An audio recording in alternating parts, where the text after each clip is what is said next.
ये सरकार झुंझुना वाली सरकार है, ये सरकार लॉलीपॉप वाली सरकार है।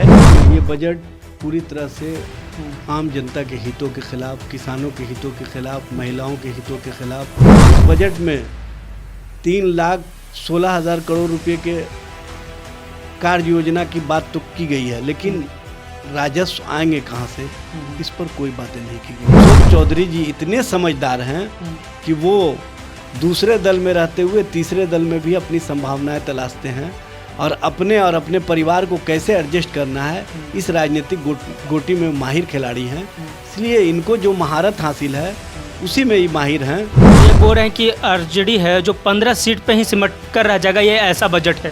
भाई इनको अपनी फिक्र करनी चाहिए, अपने पार्टी की फिक्र करनी चाहिए। इनके तरह हम लोग नहीं हैं, हम लोग विचारों पर चलने वाले लोग हैं, विचारों पर आधारित हैं। मैं हूं सनी संतोष।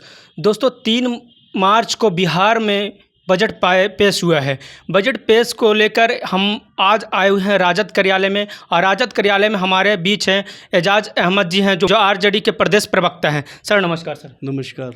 सर बजट को आप किस तरह से देखते हैं जो ये बजट पास हुआ 25-26 सर बिहार में? देखिए, ये बजट पूरी तरह से आम जनता के हितों के खिलाफ, किसानों के हितों के खिलाफ, महिलाओं के हितों के खिलाफ, नौजवानों के नौकरी और रोजगार नहीं देने वाला, बिहार के विकास के प्रति कोई सोच नहीं दिखाने वाला बजट है। ये स्पष्ट रूप से कहीं ना कहीं उसी तरह का बजट है जिस तरह का पिछले साल इन लोगों ने बजट प्रस्तुत किया था।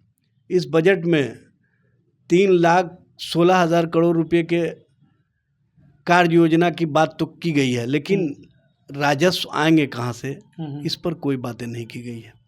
आखिर बिना आमद के खर्च कैसे कीजिएगा? पिछली बार भी इन लोगों ने 2,96,000 के लगभग का लाया, उसमें भी खर्च नहीं कर पाए।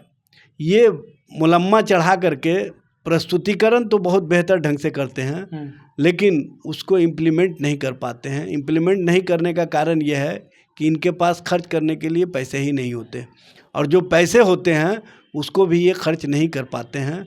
नीति आयोग की रिपोर्ट से ही इनका पूरा का पूरा खाका जो सरकार चल रही है, डबल इंजन की सरकार, उसका स्पष्ट प्रमाण आ गया। सर अशोक चौधरी जी बोल रहे हैं कि जो उर्दू का छात्र है उसको फिजिक्स का सिलेबस कैसे समझ में आएगा, इनको बजट समझ में नहीं आएगा। सबसे काबिल तो अशोक चौधरी जी ही है ना, तो उसके अलावा तो कोई काबिल है नहीं, इसलिए उन्हीं को ज़्यादा समझ में आता है। बिहार की जनता को भी समझ में नहीं आ रहा है, बिहार के आम आवाम को भी समझ में नहीं आ रहा है, बिहार के किसान को भी समझ में नहीं आ रहा है, बिहार के नौजवान को भी समझ में नहीं आ रहा है, छात्र को भी समझ में नहीं आ रहा है। समझ में आ रहा है तो सिर्फ अशोक चौधरी जी को आ रहा है, क्योंकि अशोक चौधरी जी इतने समझदार हैं कि वो दूसरे दल में रहते हुए तीसरे दल में भी अपनी संभावनाएं तलाशते हैं और अपने परिवार को कैसे एडजस्ट करना है, इस राजनीतिक गोटी में माहिर खिलाड़ी हैं। इसलिए इनको जो महारत हासिल है उसी में ही माहिर हैं। ये समाज और समाज के बीच में गरीबों के लिए, गरीबों के हितों के लिए, महिलाओं के हितों के लिए क्या कार्य सरकार की ओर से हो रहे हैं, इस पर इनको कोई जानकारी नहीं है। सर ये बोल रहे हैं कि बिना जानकारी देने वाले ऐसे मंत्री हैं जो अपने विभाग के प्रति कभी भी गंभीर नहीं रहे, हमेशा उस तरह का कार्य किए हैं जिससे लगता ही नहीं है कि इनका विभाग कार्यशील भी है। सर ये बोल रहे हैं कि आरजेडी है जो 15 सीट पे ही सिमट कर रह जाएगा, ये ऐसा बजट है। भाई इनको अपनी फिक्र करनी चाहिए, अपने पार्टी की फिक्र करनी चाहिए। इनके तरह हम लोग नहीं हैं, हम लोग विचारों पर चलने वाले लोग हैं, विचारों पर आधारित हैं। चाहे जितना भी झंझावत आ जाए, चाहे जितनी भी कठिनाई आ जाए, हम लोग एक ही विचार से चलते हैं। इनके तरह 2-3 विचार लेकर के नहीं चलते हैं। अपने हैं जनता दल यू में बेटी को बना दिए लोजपा से लोकसभा का सांसद, और अभी एक और परिवार के सदस्य को जुगाड़ के लिए भाजपा में संभावनाएं तलाश रहे हैं। और जो ये अपने विचार को परित्याग करके, जिस कांग्रेस संस्कृति से आए हैं उसको परित्याग करके भाजपा की संस्कृति को अपनाने का जो इनका लगातार कोशिश चल रहा है, ये स्पष्ट रूप से दिखता है। अब बताने की आवश्यकता नहीं है। अब तो बिहार का हर आवाम कहता है कि राजनीति में स्वार्थ अगर किसी का सबसे ऊपर दिखता है, सबसे ऊपर के दर्जे पर दिखता है, तो उस व्यक्ति का नाम है अशोक चौधरी। इसलिए राजनीतिक स्वार्थ और व्यक्तिगत हित में जो भी वो राजनीतिक प्रलाप कर ले, उनका जनता के बीच में कोई विश्वास नहीं है। जी सर, जब बजट पास हुआ है तो उसमें बताया गया है कि हम 7 गो एयरपोर्ट खोलेंगे बिहार में, प्लस आगे हम बता देते हैं 7 एयरपोर्ट खोलेंगे, और जो जितने भी हर एक ज़िला में हम जो बस अड्डा है, बस अड्डा को हाईटेक बस अड्डा बनाएंगे। तीसरी ओर ये भी बोला जा रहा है जो स्टूडेंट है, SC ST स्टूडेंट है और OBC स्टूडेंट है, उसकी छात्रवृत्ति को हम दुगना कर देंगे, और बहुत सी बातें की गई सर। देखिए, सबसे बड़ी बात यह है कि आप बात तो बहुत अच्छी कर सकते हैं जी, लेकिन उस पर अमल कहाँ करते हैं। अभी जो भारत सरकार का बजट आया उसमें ग्रीन एयरपोर्ट की बात हुई थी, और ग्रीन एयरपोर्ट के लिए एक पैसा, आप पता कर लीजिए, एक पैसा, एक राशि, एक अधेला भी अगर भारत सरकार ने दे दिया हो तो हम मान सकते हैं कि हाँ, सरकार इस मामले में गंभीर है। सरकार घोषणाएं करती है, उस पर अमल नहीं करती है।